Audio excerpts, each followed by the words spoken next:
सांची गांव में नई नई शादी करके आए थे मुकेश और निशु। दोनों के पास बड़े सपने थे, लेकिन जेब लगभग खाली थी।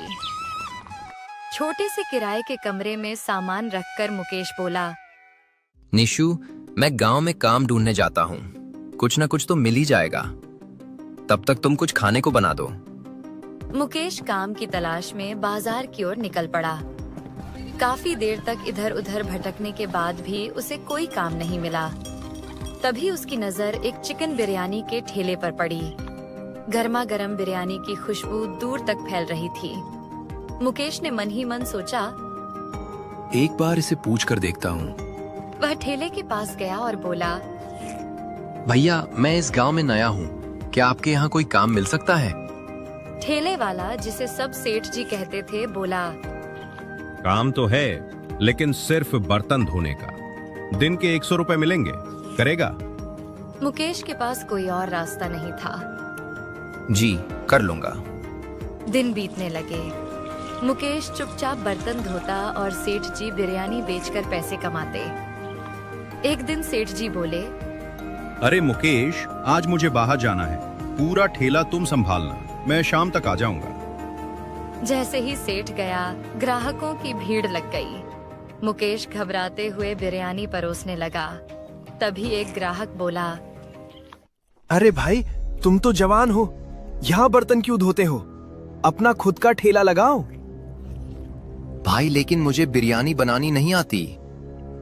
सीख लो भाई, ये सेठ दिन के हजारों रुपए कमाता है और तुम्हें सिर्फ 100 रुपए देता है। ये बात मुकेश के दिल में उतर गई। शाम को सेठ वापस आया और बोला, चल अब तू बर्तन धो, मैं बिरयानी देता हूँ। मुकेश चुपचाप बैठ गया, लेकिन उसके अंदर अब एक आग जल चुकी थी। तभी वहां निशु आ गई। उसने मुकेश को बर्तन धोते देखा तो उसका दिल भर आया। मुकेश जी, चलिए ना, आज हमारी शादी की सालगिरह है। सेठ गुस्से में बोला, अरे ओ लड़की, चुपचाप घर जा, इसे काम करने दे। सेठ जी, तमीज से बात कीजिए, ये मेरी पत्नी है। पत्नी है तो घर में रखो, नहीं तो कल से ले आओ, इसे भी काम पर लगाते हैं। ज्यादा मत बोलिए, वरना ठीक नहीं होगा। जो करना है कर ले, मैं भी देखता हूँ इस गांव में तुम्हें कौन काम देता है। भूखे मरोगे तुम दोनों। अगले दिन सुबह सुबह सेठ अपने चिकन बिरयानी के ठेले को खोलने जा रहा था। रास्ते में उसने देखा कि आगे भारी भीड़ लगी हुई है। अरे इतनी भीड़ किस बात की है? वह पास गया तो उसकी आंखें फटी की फटी रह गईं। सामने मुकेश अपना नया बिरयानी का ठेला लगाए खड़ा था और लोग बड़े चाव से खा रहे थे। कल तक तो ये मेरे ठेले पर बर्तन धोता था और आज खुद का ठेला। वह गुस्से में मुकेश के पास गया। अरे ओ मुकेश, एक दिन में ठेला कैसे लगा लिया? कहीं चुरा कर तो नहीं लाया? नहीं सेठ जी, ये मैंने किराए पर लिया है।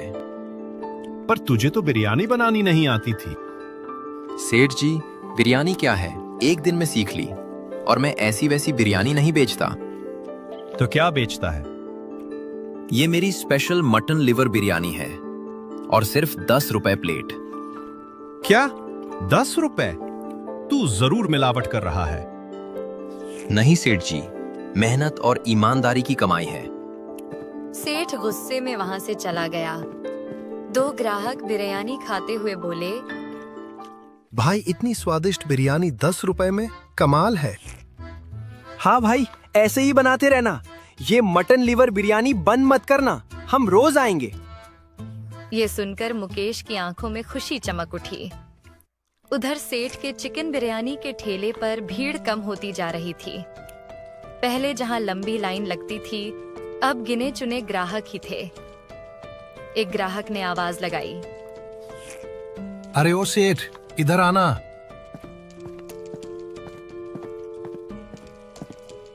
सुना है मुकेश 10 रुपए में मटन बिरयानी दे रहा है और तुम 100 रुपए में चिकन। ये क्या बात हुई? अरे भाई, वो सिर्फ लिवर के टुकड़े डाल रहा है, बाकी मटन कहाँ है? जरूर मिलावट करता होगा, तभी सस्ता दे पा रहा है। पर स्वाद तो अच्छा है उसका, लोग बहुत तारीफ कर रहे हैं उसकी। सेठ चुप हो गया। उसके माथे पर पसीना आ गया। वह मन ही मन सोचने लगा, अगर ऐसे ही चलता रहा तो मेरा धंधा बंद हो जाएगा। अब मुझे भी बिरयानी के दाम कम करने पड़ेंगे, नहीं तो सब ग्राहक उधर चले जाएंगे। शाम को सेठ ने अपना ठेला बंद किया, लेकिन उसके मन में तूफान चल रहा था। आज पता लगाकर ही रहूंगा कि ये मुकेश इतना सस्ता सामान कहां से लाता है। वह चुपचाप मुकेश का पीछा करने लगा। मुकेश सीधे अपनी रोज की किराने की दुकान पर गया। राम राम काका, बढ़िया बासमती चावल और ताजे मसाले दे देना। हाँ मुकेश बेटा, तुम्हारे लिए तो हमेशा अच्छा ही दूंगा। मुकेश ने पूरे पैसे गिनकर दिए और सामान लेकर घर चला गया। थोड़ी देर बाद सेठ धीरे से दुकान पर पहुंचा। अरे भाई, वो मुकेश क्या खराब या एक्सपायर्ड सामान ले जाता है क्या? वो तो सबसे बढ़िया किस्म का चावल और मसाले ले जाता है, और हाँ, उधार भी नहीं, पूरे नकद पैसे देता है। ये सुनकर सेठ के चेहरे का रंग उड़ गया। अच्छा, नगद? हाँ, और कभी मोल भाव भी नहीं करता। कहता है ग्राहक को अच्छा खाना खिलाना है। अच्छा चावल, बढ़िया मसाले, फिर भी 10 रुपए में बिरयानी? ये बात हजम नहीं हो रही। अगले दिन सेठ ने अपना ठेला खोला।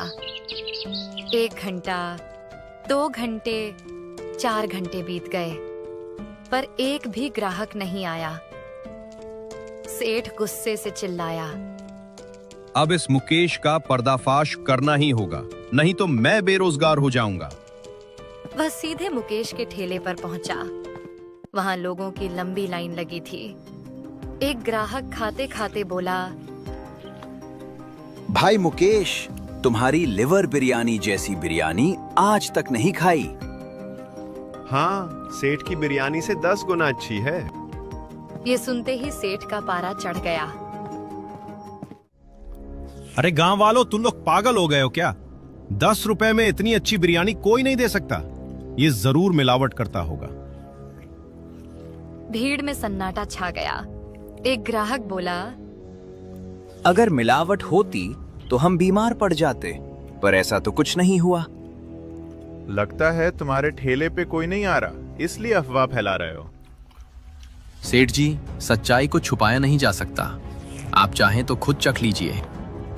हाँ, सेठ खुद खाकर देखो, फिर पता चलेगा तुमको। मुझे तुम्हारी मिलावटी बिरयानी नहीं चाहिए। कोई उसकी बात नहीं सुन रहा था। सब फिर से खाने में जुट गए।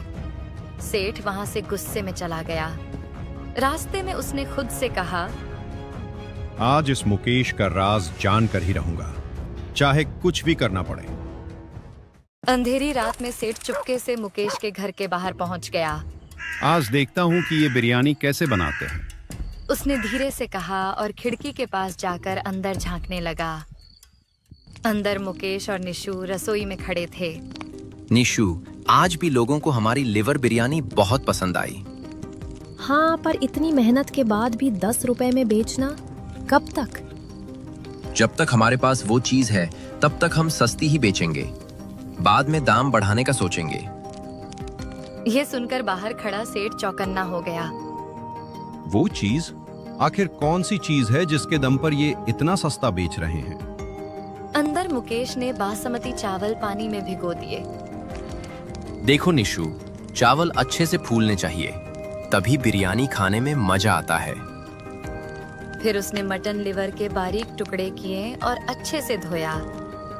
निशु ने मसालों की कटोरी ली और उसमें मसाले डालने लगी। थोड़ा गरम मसाला, थोड़ा लाल मिर्च और ये हमारा खास मसाला। इसी से बिरयानी में जान आ जाती। हाँ, तुम्हारी वजह से ही तो ठेला मशहूर हुआ है। अगर तुम्हें बिरयानी बनानी ना आती तो मैं क्या करता? बस बस, ज्यादा तारीफ मत करो, काम पर ध्यान दो। लिवर के टुकड़े कढ़ाई में डाले गए। कुछ ही देर में खुशबू चारों ओर फैल गई।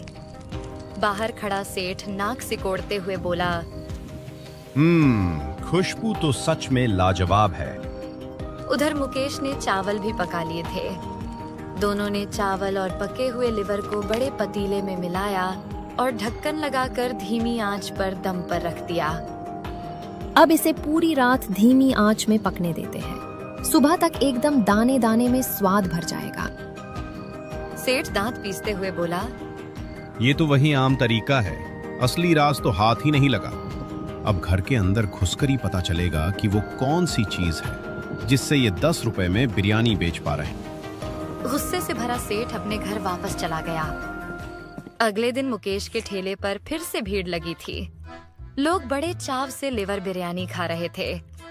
एक खाते हुए बोला, अरे भाई मुकेश, आज तो बिरयानी में कुछ ज्यादा ही स्वाद है।